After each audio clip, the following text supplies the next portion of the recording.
Alhamdulillah, wassalatu wassalam, al rasulillah wa ala alihi wa sahbihi ajma'in, amma ba'd. A'udhu billahi minash shaitanir rajim, bismillahir rahmanir rahim. Udu ila sabili rabbika bil hikmah, wal mau'izati al hasana, wajadil billati ahsan. Rabbi shrah li sadri, wa yassir li amri, wahlul 'uqdatam min lisani yafqahu qawli. My respected elders and my dear brothers and sisters, I welcome all of you with the Islamic greetings. Assalamu alaikum wa rahmatullahi wa barakatuh. May peace, mercy and blessings of Allah subhanahu wa ta'ala be on all of you.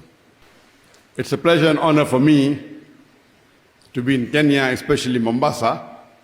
It's the first time in Mombasa, and I'm happy to be present in this city. I've heard a lot about it, and I hope we have good sessions today and tomorrow. The topic of this evening's talk of mine is Misconceptions about Islam, Part 1. It is the duty of every Muslim that he should do dawah. Dawah is compulsory for every Muslim. What is the meaning of the Arabic word dawah? The Arabic word dawah means to invite, to call. And in Islamic context, Dawah al-Islam means inviting the non-Muslims towards Islam. I start my talk by quoting a verse of the glorious Quran from Surah Nahl, chapter number 16, verse number 125, which says, Udu ila sabili rabbika bil hikmah wal mu'azzat al hasna wajadun billati ahsan. Invite all to the way of thy Lord with wisdom and beautiful preaching, and argue with them and reason with them in the ways that are best, most gracious. Here Allah is saying to the Muslims, invite all to the way of thy Lord with wisdom and beautiful preaching, and argue with them in the ways that are best, most gracious. Allah says in the glorious Quran, in Surah Al-Imran, chapter number 3, verse number 110, Allah says, Kuntum khaira ummatin ukhrijat linnas.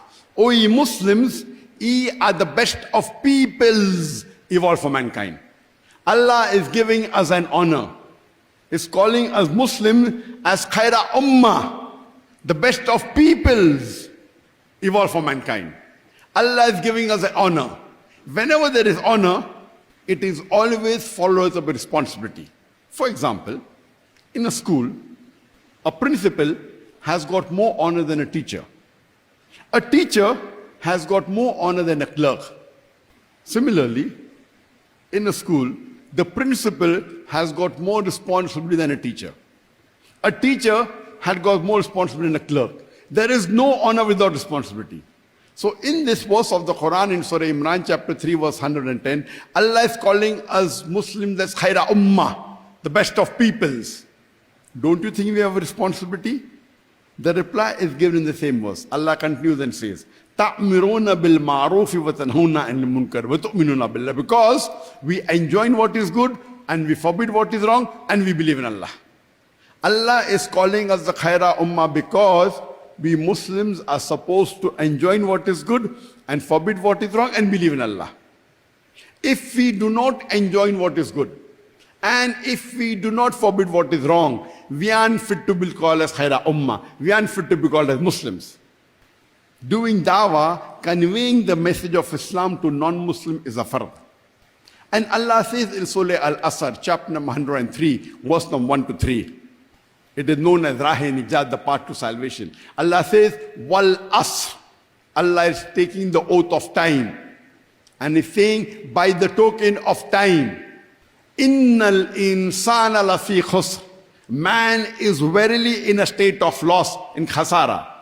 Illa alladhina amanu wa amilu salihati wa tawasaw bil haqqi wa tawasaw bis sabr. Except those who have 4 criteria, except those who have faith, iman, those who have amal salihat, righteous deed, those who exhort people to truth, that is doing dawah and islah, and those who invite people to patience and perseverance.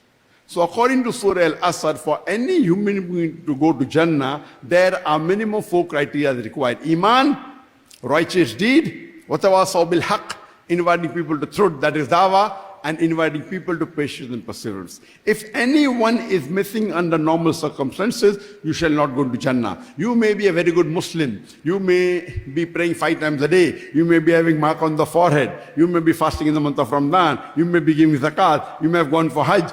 But if you do not do dawah according to Surah Al-Asr, under normal circumstances, you shall not go to Jannah. If Allah wants to forgive you and put you in Jannah, that's Allah's prerogative. As Allah says in Surah Nisa chapter 4 verse 48 and Surah Nisa chapter 4 verse 116.